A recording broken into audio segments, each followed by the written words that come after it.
नमस्कार, मैं विमलेश मोहन। मैं इस वक़्त मौजूद हूँ छत्रपति साहू जी महाराज विश्वविद्यालय कानपुर में।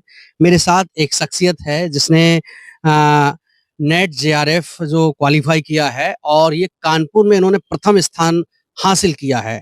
इनसे जानेंगे कैसे इन्होंने अपनी योजना रचना बनाई है, इतनी बड़ी आपको पढ़ाई के बहुत-बहुत लिए शुभकामनाएँ। बधाई। Thank you. आप अपना छोटा-सा पहले परिचय देखिए my name is Shardul Gupta, मेरा नाम शार्दुल गुप्ता है और मैंने क्राइस्ट चर्च कानपुर से ही पॉलिटिकल साइंस की एमए किया है और उसके बाद से मैं यूपीएससी की तैयारी में लग गया था और मेरा 5 अटेम्प्ट हो गए थे यूपीएससी के, लेकिन पिछली बार मेरा मेंस नहीं हुआ, बट ऑप्शनल की जो तैयारी थी वो मेरी काफ़ी अच्छी थी। इसलिए मम्मी ने कहा कि एक बार आप नेट दे दो, तो ये मेरा दूसरा अटेम्प्ट था नेट का। मैंने एक बार मज़ाक-मज़ाक में 2018 में दे दिया था, उसमें मेरा नेट का निकल गया था असिस्टेंट प्रोफेसर। लेकिन जब मैंने 2024 में भी दिया तो मेरा जेआरएफ में सबसे अच्छा नंबर आया, ये मुझे पता चला। एक्चुअली मुझे नहीं पता था कि इतने अच्छे नंबर आएँगे, लेकिन आ गए। जी सर। आपने जो तैयारी की है वो कौन-सी किताबें थी? क्या स्रोत थे आपके? किताबें देखिए, जो मेरे कोचिंग के मटेरियल्स थे वही मैंने यूज़ करे थे, जो मैंने पॉलिटिकल साइंस ऑप्शनल मैंने तैयारी की थी, शुभरंजन इंस्टीट्यूट है दिल्ली में, तो उन्हीं के गाइडेंस में मैंने तैयारी करी थी, लेकिन सिर्फ मेंस के लिए, मैंने यूपीएससी के लिए तैयारी की थी। 1 हफ्ते, डेढ़ हफ्ते पहले मैंने एक्स्ट्रा एक स्पेशल बुक उठाई थी जिसमें मेरे मिसिंग टॉपिक्स थे, जैसे पब्लिक पॉलिसी वगैरह हो गया। तो यूट्यूब में 2-3 वीडियो देख के मेरे को पता चला कि हाँ ठीक है, यहाँ से मैं तैयारी कर सकता हूँ। तो अरिहंत की बुक आती है और एक आईएफएस की बुक आती है, आईएफएएस की। तो उनकी उनमें प्रीवियस ईयर क्वेश्चन दिए जाते हैं। तो प्रीवियस ईयर क्वेश्चन करना बहुत इंपॉर्टेंट है। उसी से आपको रिपीट होते हैं क्वेश्चन, तो आप कर सकते हैं उससे। तो वही मैंने करके काफ़ी मतलब जब दिया पिछली बार मेरे 98.7 आए थे, अभी मेरे 99 आ गए। आपने परीक्षा दी है, तो किस प्रकार के प्रश्नों का सामना करना पड़ा? देखिए, प्रश्न जो होते हैं वो मॉडरेट लेवल के होते हैं, ज़्यादा कठिन भी नहीं होते हैं और ज़्यादा सरल भी नहीं होते हैं। आपको अगर बेसिक नॉलेज है, तो देखिए अगर अगर 150 क्वेश्चन आ रहे हैं तो उसमें 100 क्वेश्चन आप कर लोगे एलिमिनेट करके। लेकिन सबसे बड़ी बात है, इसमें नेगेटिव मार्किंग नहीं होती है, तो आपको सारे क्वेश्चन अटेम्प्ट करने हैं, ये 100% है। और अगर आपने 145 के अराउंड कर लिए अच्छे से, तो आपका जेआरएफ का पक्का है। जेआरएफ होना पक्का है। समय प्रबंधन को लेकर क्या तैयारी? समय के लिए ये देखिए, जैसे कि समय निकालना पड़ता है, सुबह-सुबह उठ के पढ़ना बहुत इम्पोर्टेंट है, या तो सुबह आप पढ़ लीजिए या रात को पढ़ लीजिए। मुझे सुबह ज़्यादा पढ़ना अच्छा लगता है क्योंकि सुबह-सुबह आप पढ़ लो, फिर बाकी काम आप घर के निपटा सकते हो, है ना? जैसे घर में बहुत रिस्पॉन्सिबिलिटीज़ हैं, मैं अकेला लड़का हूँ घर में छोटी बहन है 12 साल त्रिशा, तो मेरी मदर भी रहती हैं, लेकिन मेरे फादर मेरे साथ नहीं रहते हैं। लेकिन बाकी सारी जो रिस्पॉन्सिबिलिटी मेल की रिस्पॉन्सिबिलिटी होती है, वो मेरे साथ ही रहती है। तो as a responsible male member मुझे दोनों चीज़ सँभालनी पड़ती है, घर की चीज़ें भी और बहन के लिए भी और मम्मी के लिए भी। और मम्मी भी ऑफ़िस जाती हैं, मेरे समाज कल्याण विभाग में काम करती हैं मदर, है ना? और सोशल वेलफेयर डिपार्टमेंट में मीनेश कुमारी। तो उनके वो जब ऑफ़िस जाती हैं, तो मुझे भी घर में उनकी रिप्लेसमेंट का एक मतलब डबल रिस्पॉन्सिबिलिटी निभानी पड़ती है। तो पढ़ाई के साथ-साथ ये चीज़ भी चैलेंज होती है, लेकिन अगर आप इस चैलेंज से निकल जाएँगे, तो आपकी एक पर्सनैलिटी डेवलप हो जाती है कि आप किसी भी सिचुएशन से झेलने के लायक हैं। अब आगे का प्लान क्या है आपका? आगे का प्लान सर ये है। प्रोफ़ेसर बनना चाहते हैं हाँ, आप? जी, जी, असिस्टेंट प्रोफ़ेसर का मैंने सोचा है कि मैं असिस्टेंट प्रोफ़ेसर मैं एक्चुअली ऑलरेडी हूँ, लेकिन अभी प्राइवेट इंस्टीट्यूट से हूँ।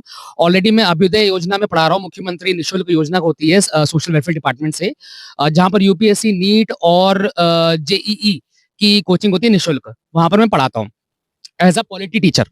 हुँ, हुँ। और आगे का प्लान सर यही है कि अभी मेरा पीएचडी शुरू हो गया है, तो मैंने विभा दीक्षित मैम है, मेरी डॉक्टर विभा दीक्षित मैम है, क्राइस्ट चर्च से ही हैं, तो उनकी वो मेरे सुपरवाइज़र बनेंगी और मैं उनका रिसर्च स्कॉलर बनूँगा। तो she will provide me a guide and उसके बाद मैं पीएचडी जब कर लूँगा तो रिसर्च थीसिस एक पब्लिश करूँगा, तो मैं रिसर्च में ये सोच रहा हूँ कि रिसर्च में अपना दिमाग लगाऊँ, क्योंकि मेरे यूपीएससी के अटेम्प्ट खत्म होने वाले हैं, आखिरी अटेम्प्ट है इस साल।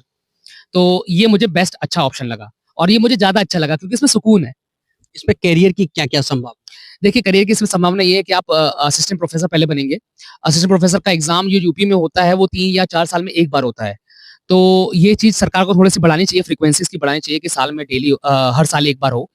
और अभी इस साल अप्रैल में पोस्टपोन हुआ है, तो 1 बार होगा, तो इससे क्या होगा, सरकारी कॉलेज मिलने के चांसेस होते हैं। प्राइवेट में आपको मिल जाएगा, आराम से मिल जाएगा, वहाँ पर भी टेस्ट होता है, लेकिन वहाँ पर इतनी अच्छी सैलरी नहीं होती है। अगर आप प्राइवेट में भी ले चुके हैं, तो आपका लेकिन एक्सपीरियंस काउंट होना शुरू हो जाता है।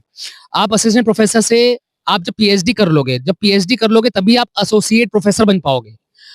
अगर आपने पीएचडी नहीं करी है तो आपका प्रमोशन मुश्किल होगा। आपने एसोसिएट प्रोफ़ेसर बन गया तब आप जाके प्रोफ़ेसर बनेंगे और प्रोफ़ेसर के बाद आपके वाइस चांसलर के चांसेस ज़्यादा हो जाते हैं, वाइस चांसलर के चांसेस ज़्यादा हो जाते हैं। तो ये वाइस चांसलर भी बहुत टॉप की जॉब है और ये भी अपना सुकून का जॉब है, अपने यूनिवर्सिटी में टॉप की जॉब है।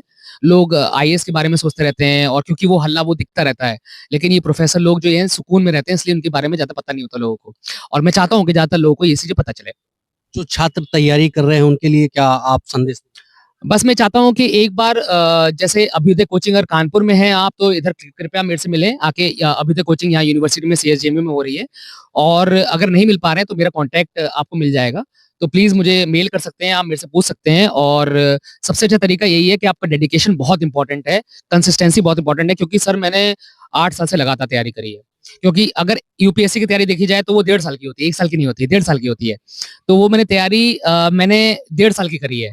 जब आपका फेल हो जाता है मेंस तो आप फिर से शुरू करते हो प्री में। तो उसकी तैयारी करते-करते वो पॉलिटिकल साइंस वो तैयार हो गया है और बाकी मैं भी अपना शुरू करूँगा तो मैं भी आपको बता दूँगा गाइड करने के लिए। आपकी सफलता की 2-3 मुख्य बातें।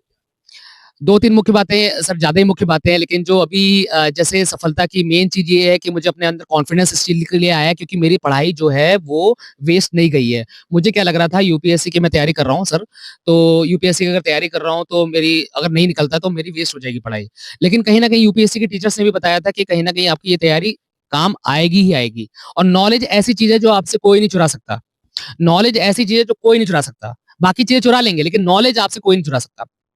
तो ये नॉलेज मैंने यहाँ पर अप्लाई करी और यहाँ पर मैंने सफलता प्राप्त की सर। ये मेरे साथ थे शार्दुल गुप्ता जिन्होंने कानपुर में प्रथम स्थान हासिल किया है नेट जेआरएफ में। धन्यवाद।